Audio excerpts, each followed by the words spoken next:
Hi friends, welcome to tales of Gauri. இன்றைக்கி வந்து நம்ம ஆடி முதல் வெள்ளி பூஜை தான் பார்க்க போகிறோம். ஸோ மார்னிங் தான் நான் பூஜை பண்ணியிருந்தேன். ஸோ ஃபஸ்ட்டே ரெடி ஆகிட்டு இன்றைக்கி பார்த்திங்கன்னா நமக்கு பிரதோஷம் அப்புறம் ஆடி வெள்ளி எல்லாமே சேர்ந்து வருது. ஸோ இன்றைக்கி ரொம்ப ஸ்பெஷல் டே. அதனால் நான் இன்றைக்கி வெற்றிலை தீபமும் ஏற்றியிருந்தேன். வெற்றிலையில் வந்து முப்பெரும் தேவிகளும் வாசம் செய்கிறாங்க அப்படிங்கிறது ஐதீகம். அதாவது வெற்றிலையோட காம்பில் வந்து பார்வதி தேவியும், வெற்றிலையோட நுனியில் வந்து லக்ஷ்மி தேவியும், நடு பகுதியில் வந்து சரஸ்வதி தேவியும் வாசம் செய்வதாக ஐதீகம். ஸோ நம்ம வெற்றிலையில் வந்து தீபம் ஏற்றி வழிபட்டோம் அப்படின்னா நமக்கு சகல சௌபாக்கியங்களும் கிடைக்கும். பிரதோஷத்தோட வரலாறு நான் உங்களுக்கு இப்போ சொல்கிறேன்.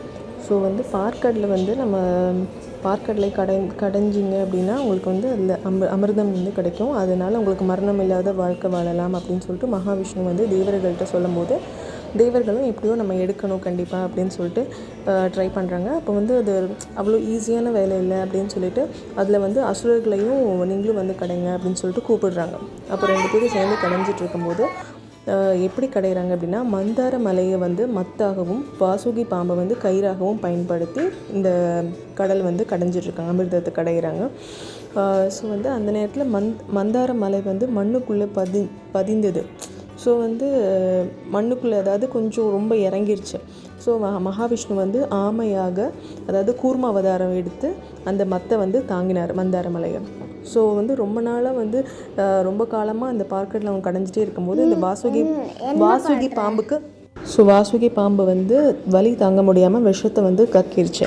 ஸோ அந்த ஆகால விஷம் வந்து மக்களுக்கு வந்து பரவி எந்த ஒரு தீங்கும் ஏற்படக்கூடாது அப்படிங்கிறதுக்காக கருணை கடலான சிவபெருமான் வந்து அந்த விஷத்தை உண்டு இந்த அகிலத்தையே வந்து காப்பாற்றினார். அதுக்கப்புறம் தான் நமக்கு அமிர்தம் கிடச்சிது.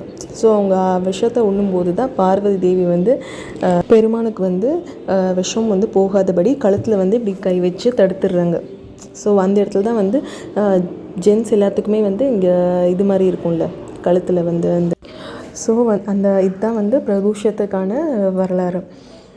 ஸோ இந்த பிரதோஷ டைமில் வந்து நம்ம விரதம் இருந்து வழிபாடு செஞ்சோம் அப்படின்னா நம்மளோட சகல பாவங்களும் நீங்கி நமக்கு வந்து அதீத பலன்கள் வந்து கிடைக்கும். விரதம் இருக்க முடியாதவர்கள் வந்து கரெக்டாக அந்த பிரதோஷ வேலை 4:30 to 6 அந்த டைமில் வந்து பூஜை பண்ணிவிட்டு அதுக்கப்புறம் உங்களுக்கு தெரிஞ்ச பாட்டுகள் சிவபுராணம், திருவாசகம், தேவாரம் அந்த மாதிரி வந்து பாடி நம்ம வந்து பிரதோஷ வழிபாடை நிறைவு செஞ்சுக்கலாம்.